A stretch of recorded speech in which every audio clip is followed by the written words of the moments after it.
Hello, everyone. It's Brian here. I am back in Toronto, and I am going to give you, I guess, sort of a recounting of what happened on Thursday and Friday. And I'm saving the Saturday, the actual MGK Boston meetup, for a different video. But first note, I'm wearing the T-shirt. Finally, I stupidly left it in the hotel during the party, and so I am wearing it now. The VC meetup at Mike's place.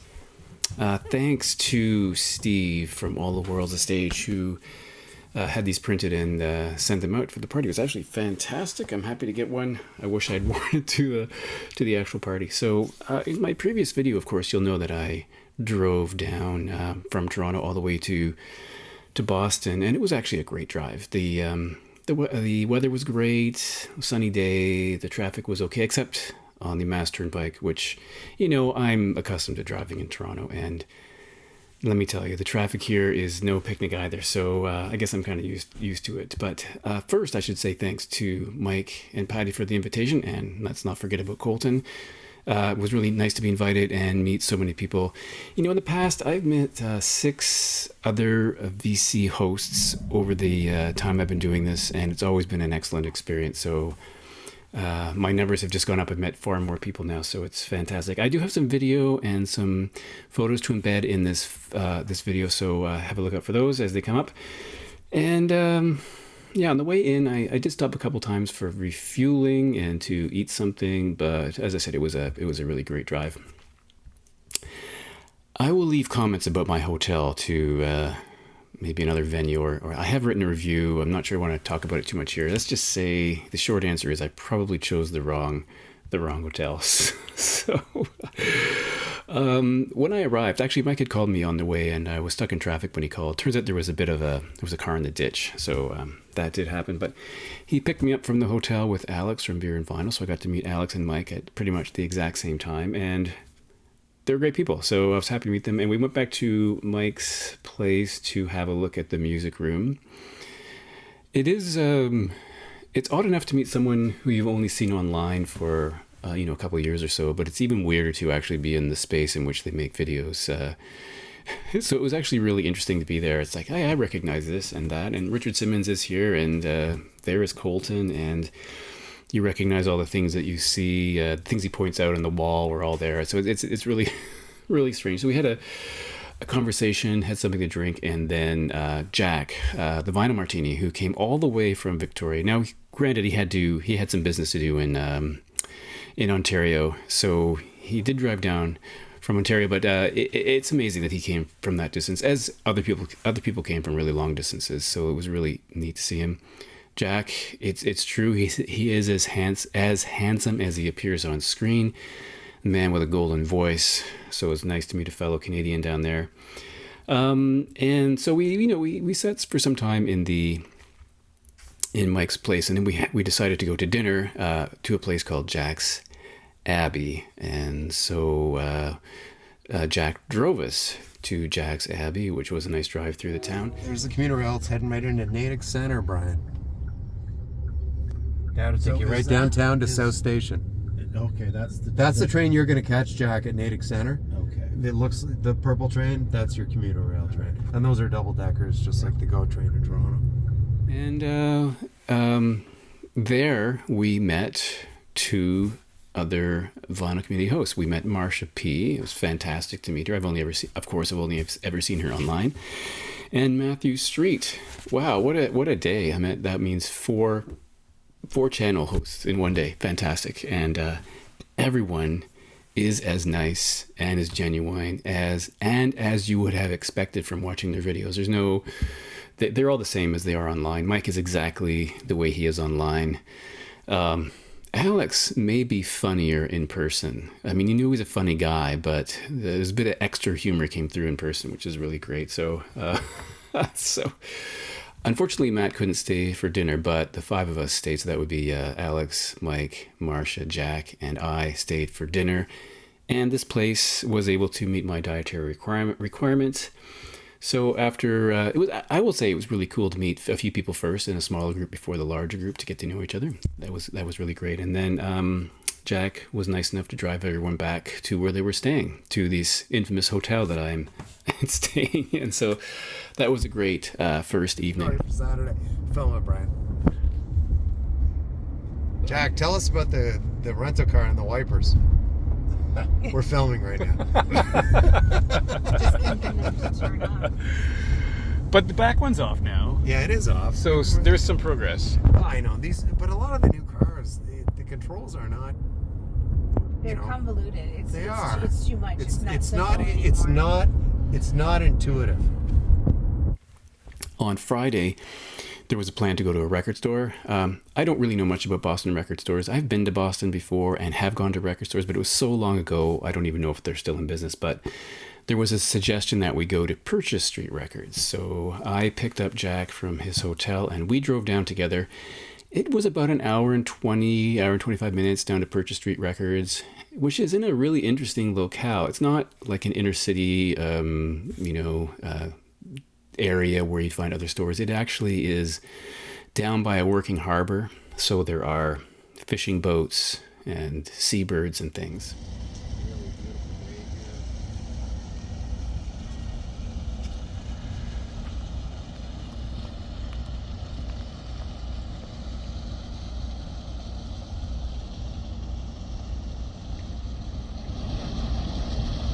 Perfect. So it's actually a really interesting place to be. And we were a bit early, so we waited for, we had a drink at Dunkin' Donuts, so we waited for Anthony to show up. Now, Anthony is Gambler 812. He picked up Marcia, and he had gone to the airport to pick up Trevor, who flew in from the Seattle area, and we hung out at the store together. You know, it is weird to meet someone in a store because you're kind of looking for things, but I did have a few brief conversations with people, and I'm going to show you what I got there, and then I'm going to take you on the next part of the journey, which is another meetup. So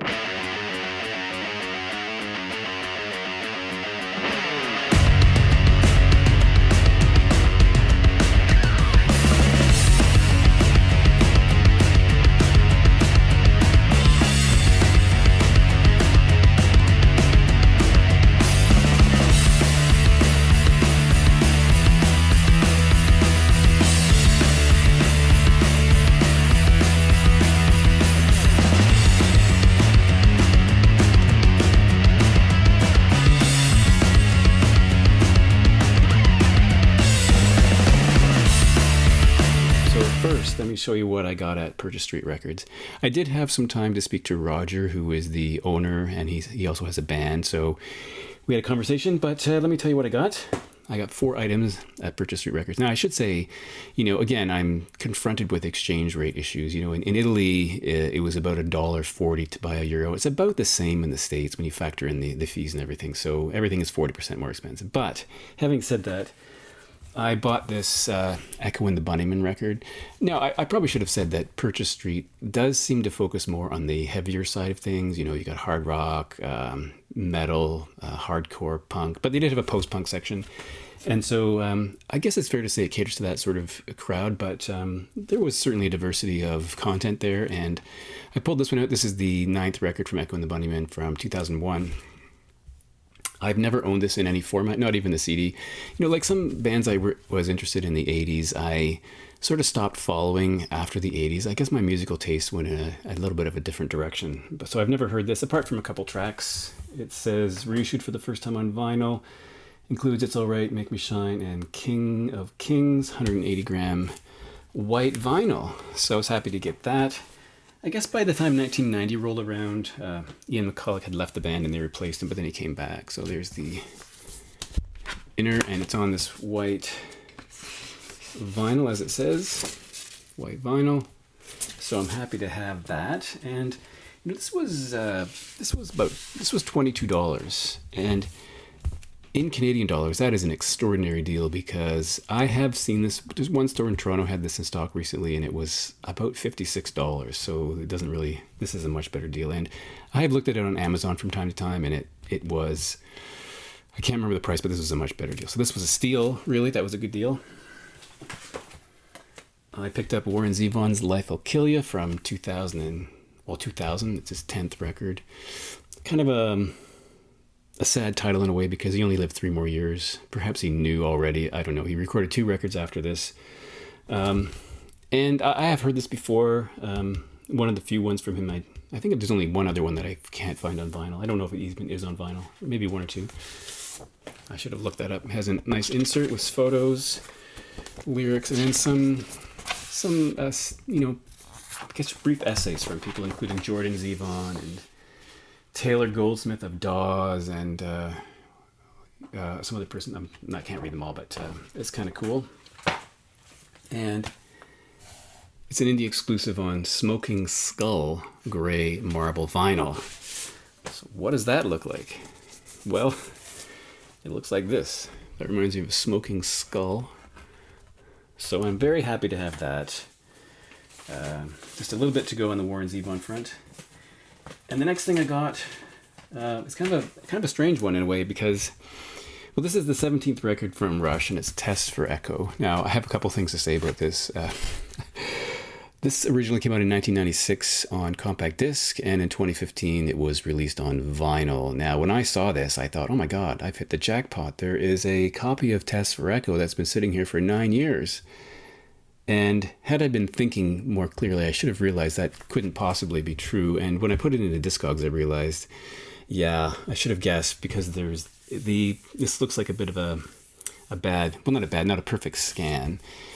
But in my defense, I will say, I have a couple of things to say about this record. One is that in my 45 years of buying records, I've never encountered a counterfeit like this before. In Canada, we do certainly have unofficial records. Just to give you an example, the Smiths, I see kitchen sink dramas and things like that, or the Pablo Cuckoo tapes.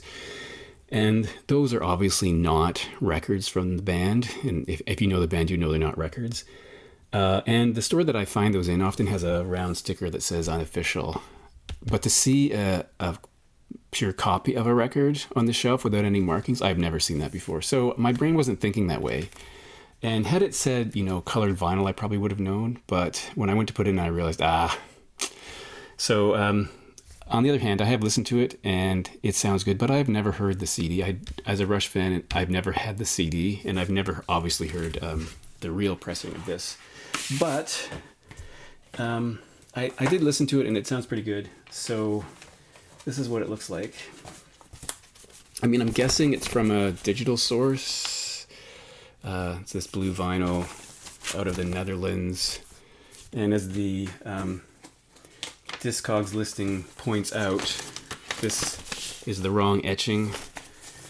So I guess from a digital source, it does sound pretty good. I will listen to it again, though. I guess if it had said unofficial or I knew it was unofficial, I probably would have passed it over, but I guess I'm not sure. I mean, it may never be repressed. Who knows? But it was a little frustrating, but at least it doesn't sound bad, so that's good. One other thing I bought was this AC/DC DVD set. It has, first disc is 75 to 79, then we have 81 to 2003, and then we have something called Between the Cracks, which has a lot of tracks from various places, including a Live at Houston Summit from 1983. And all the original components are here, including some stickers, a fold out, this envelope, which is still sealed, this booklet. So that's kind of cool. And this was on sale. It was $5, and it's pretty minty, so I decided to grab that. And on our way out, Roger gave us all these Purchase Street t-shirts, which is pretty cool. I actually have to say I love this design with the shark here, and I keep reading about shark encounters along the eastern coast of the United States, so that's extra topical now. So that's really cool. Great shirt.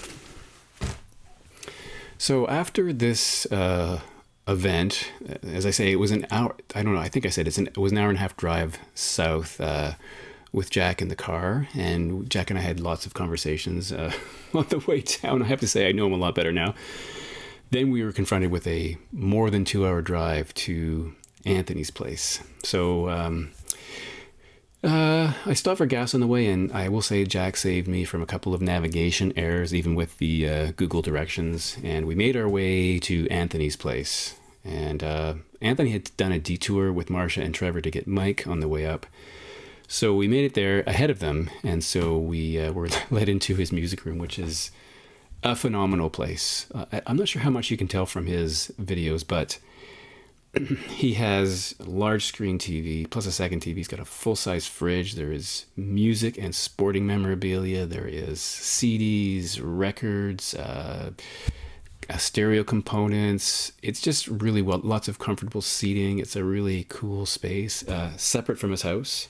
And outside of the house, there is a pool, hot tub, really great spot. The envy of any music or movie nerd would love this space. And as you know, he often shoots his videos in front of that. There's a Larry Bird jersey on the wall.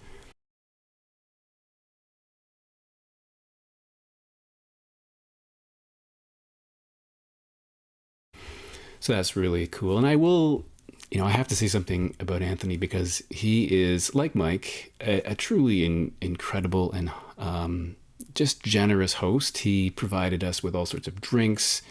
He ordered food for everyone. He ordered calzones and pizzas, offered anything. It seemed like anything he had, he would give to you. He just seems like such a genuinely nice guy. And not only that, he was able to meet my dietary restriction. What's going on in here? I got you a gluten-free pizza. I noticed. All right, yeah. So, thank you, Anthony. You are the best host, and Mike is too. They're just both really great hosts. While I was there, Alex also gave me this nice T-shirt for his Beer and Vinyl channel. Love that. Great channel. Great name too. Heck yeah. Wait, I'm gonna do a video. Brian's already I'm doing gonna it. have a cigarette. Mike's Brian better already at it. filming? Well, I missed the first one. You can start over. Mike, you ready? Yeah, I'm I starting. don't want to do this starting in again. the fridge. You know, I only shoot my videos once. He's one and done. All right. Holy, where am I? And who are these people? It's Jack. He's just back from Purchase Street Records. He's enjoyed a nice day in Boston traffic. In New Bedford, Okay, there's Massachusetts. Anthony over here. So Cheers. what do you got? What do you have today, Jack? Got them. Oh, sorry. Got some $2 records. 38 special. Another 38 special. Special. Van Morrison. It's a good record. Yeah. Terrible cover. Terrible cover. Brian, thumbs down on that cover. I've already given it the thumbs down, yeah. Wow. All Steel right. Eyes Roger Fan. Ebert would like that. Oh, I have that. That's a good album. It is. Italian cocoa. Pat Travers. Got Travers Band. Yeah. Yeah. Boom Boom. Out Go the Lights. Was that one of his big No, it's the songs? snorting cocaine it's like drinking cocaine, snorting whiskey. That's right. All right. There's Alex. And table of this. some Black Rose. Thank you, buddy. And I have to just do a little pause here to introduce the next segment because, well, I'm going to have to skip forward to Saturday because I had a conversation with Mike on Saturday, and I said to him, look, well, let's look at the video because I was unsure what to do with the footage I had. I have 3 clips of Mike, and so I asked Mike some questions. I'm still unsure what to do about the footage I have of you in the pool. Is that appropriate for the YouTube audience? I'm 56 and I look like David Hasselhoff in 1986. So put that into The year I was born, by the way. right? And I was looking great then too, FEA, and as I look today, right? I take my shirt off right now, I'm so hot, but I don't think it's appropriate with this large group. See me in a couple of hours, my shirt, I've been known to do that. Depending FEA. upon how much subscriber do you want to do. Exactly, and there's no pool here. Why would I do that? I don't know. Yeah, the question is, would you lose subscribers or would you gain subscribers That is by a taking question. your That's a shirt off? question for Steve at All the World's Estates to maybe evaluate after it happens. He'll run the To maybe numbers. see if, Yeah. if it's a spike or it's a trend. Yeah. It's going to go on going. The curve is right on his People spreadsheet. want or me to take my shirt off all the time. That becomes a trend. Right? There's Brian's great You have laugh. to create a hype sometimes, not to do something like. I don't want to tease it all and break. Yeah, too much, right? All right, cut.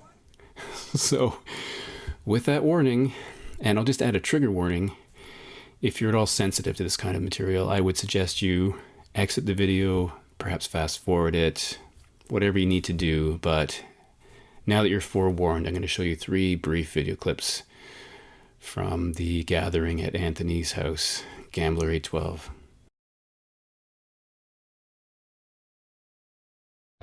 So Mike's going in the pool.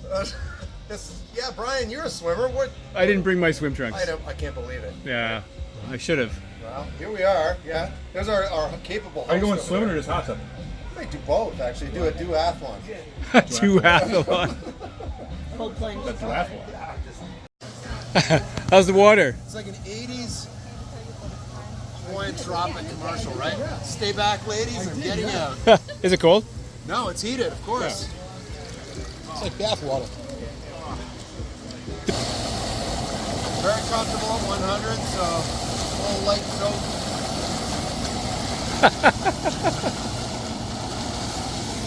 I join in, but no one needs to see me. All right, so after that, everyone needed to get back to get some rest for the next day. So I drove Marcia and Alex back to their hotels. We did make a brief pit stop in a Walmart because Marcia needed a piece of tech, and I thought, I'm going to go in there because I hear all this about, Walmart's actually selling vinyl, and even to this day, I still have not found a Walmart in Canada that sells vinyl. So I went in, Alex and I looked at vinyl, and Marcia got her thing and joined us. And yeah, they definitely have records. And there seemed to be a broad range of records. Some Taylor Swift records in the mid $20 range, which was astounding because those are $60 records up here.